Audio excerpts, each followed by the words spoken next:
মই বজাৰত যাব পাৰি এটা আনবা লগা আছিল ঘৰৰ কিবা মাল আনবা লাগি পইচা দি আনবা লগা গোটেইখিনি আছিলে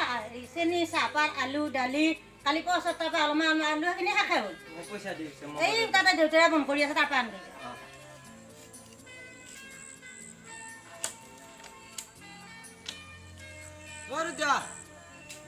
এই মই বজাৰত যাওঁ মায়ে কিবা আনবা দিছে পইচা দি পইচাৰ একো নাই বেলা ঘৰত খাবা এই পইচাৰ মোটা কালি এই ধান কাটি হাজিৰা কৰি 100 টকা এটা ৰৈছে সেইটোৱে লৈ যাওঁ যি পাই তাকে লৈ আহিবি হ'ব দে 100 টকা এনেকৈ আৰু নাই এই আৰু নাই বাবা এই যি পাই তাকে লৈ হ'ব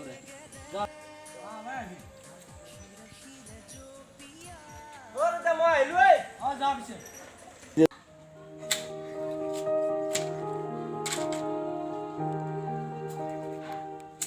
কি কৰি আছা এইয়া হেঙাৰ খাতিৰত লৈছোঁ ঘৰতে মই বজাৰৰ পৰা আৰু আহ বহি আছো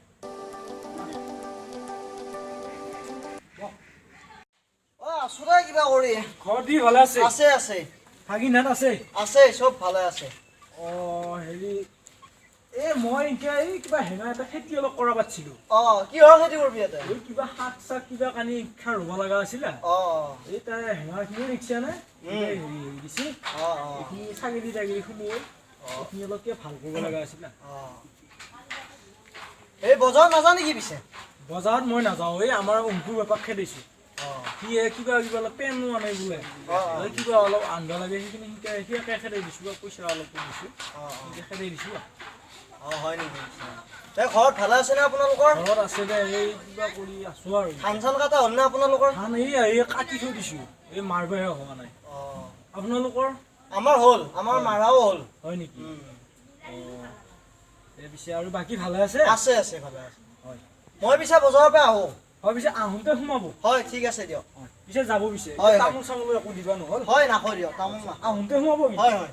যাওক পিছে হয় দেউতা মই আহিলো আহিলি তই মাই মাই কি এটা পাৰিয়া আচ্ছা দেখুৱাই বাপা নহয় এই 100 টকাৰ মাল এইখিনি 100 টকাৰ মাল এইখিনি এইকেইটা দালি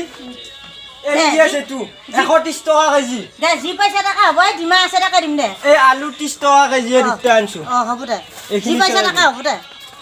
আৰু আদা পাৰি কি আনিছি কি আনি এই যিমান কি কল আছে এই 100 টকাৰ মাল এইখিনি হ'ব দে যি পাইছে তাকে হ'ব বজাৰত কিনবাৰ উপায় নাই বস্তু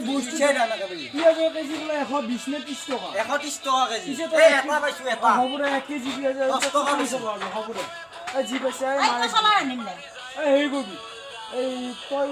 ইয়াত যি আছে তাকে এইখিনি ভালকৈ ৰান্ধি দিবি দালি চালি আমি কিবা কৰি খাম দে তই এতিয়া হেৰি হৰিশপুৰ দোকান তই ঘৰত ইমান দাম হৈছে বজাৰত দাম হৈছে এতিয়া কি আগৰ দিনা আমি আনিছিলোঁ 100 টকাৰ এই মাৰা খুচোন এই মোনা ভৰ্তি কৰি আনিছিলোঁ এতিয়া ক'ত পাবি তই আলু কেজি 30 টকা নে 35 টকা পিঁয়াজৰ বোলে 100 টকা 20 টকা নে 30 টকা হ'ব দে আৰু কৈ ইমান পাবি কৈছে আমি দুখীয়া মানুহ এতিয়া চলিব লাগিব হ'ব দে এইখিনি লৈ ভালকৈ ৰান্ধি দিবি এই আমাৰ যি হৈ হ'ব মই হেৰি কৰোঁ বেৰৰ পৰা আহোঁ এই ক'ৰবাত বনৰীয়া শাক দুটামান কিবা পাই নেকি চাওঁ তই এটা কাম কৰিবি পিছত কল আঠিয়া কলৰ পুলি এটা আনি এই পচলা গুটি কলগাছ হাতীয়ে খায় মই এইগিলা নাখাওঁ নহয় তই খাব নালাগে তই ভালকৈ ৰান্ধি দিম আমি পচলা কৰি কিবা কৰি দালিয়ে ধুমাইয়ে দিম আমি পচলা দিম নহ'লে কিনকে খাবি ইমান কলগাছ মই নাখাওঁ তই খাব নালাগে তই ঘৰত যাবি তই যা তই অকণমান দিবলৈ যা তই যা তই সেইখিনি কৰিবি হা মই যাওঁ বন্ধুসকল আপোনালোকে আমাৰ ভিডিঅ'টো চাই কেনে পালে আপোনালোকে দেখিছেই এতিয়া বৰ্তমান পৰিস্থিতিৰ লগত মিলাই আমি এই ভিডিঅ'টো বনাইছোঁ এই আমাৰ মধ্যবিত্ত শ্ৰেণীৰ কাৰণে বহুত কঠিন অৱস্থা হৈ পৰিছে আমাৰ চলা অতি টান হৈ পৰিছে দেখিছেই এই আলু পিঁয়াজৰ দাম কিমান বাঢ়িছে গতিকে তাৰ ওপৰত আমি এই ভিডিঅ'টো বনাইছোঁ যদি ভাল লাগিছে লাইক কৰিব শ্বেয়াৰ কৰিব আৰু লগতে সাবস্ক্ৰাইব কৰিব নাপাহৰিব ধন্যবাদ इस कदर प्यार तुमसे करते हैं